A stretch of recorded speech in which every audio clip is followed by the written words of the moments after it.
mwali koma kuona, mwali koma kugusa chochote kinachoitwa cha kwangu, maana yake kitakuparia. Nimekukomesha mara 5, upo. Nimekukomesha mara 3, koma kuona, koma kusikia, koma kugusa, kitakutetemesha. Hao dada watu wazima wanaochezana nao ni hao. Na nilikuwa nawajua wote hao wanakuwa wanakuonea, kumbe hawana lolote. Roho mbaya unayo wewe. Wanakwambia mbaya ndo huyu hapa. Hey! Na wako vile vile, na wako vile vile. Sijui unanielewa vizuri. Hauwezi kusupport ulikuja nini juu juu. Umekaa na product zangu zani ya mwezi, unakuja kuzirudisha eti umekosa wateja. Hakuna hata siku moja uliofanya hii product iko hapa jamani, mje kununua, usifanye tangazo.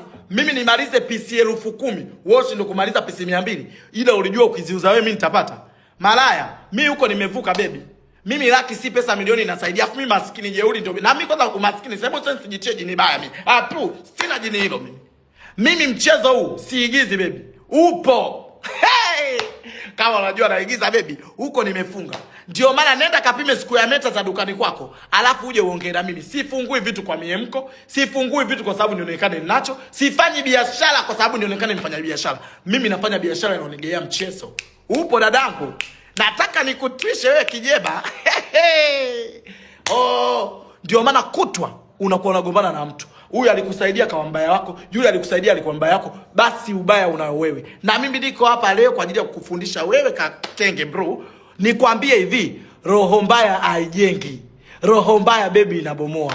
Na maadhila hamna hata hisani ya mkumbuki bibi mnayatemea chini.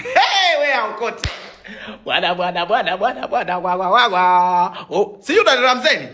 Mwambie akwambia aliyokufunda baby alikukosea. Na mimi nipo hapa na kuelezea nyeupe inang'aa, nyeupe inametameta. Ubaya baby haurudi mara 2. Kama uliambiwa mbaya na Zainabu, akakwambia mbaya Fatuma, akakwambia mbaya, wewe mbaya kweli baby. Wewe mbaya kweli, hauonewi abadan. Na hao watu unaokuwa unalikia sijui una influence sijui una baby influence una.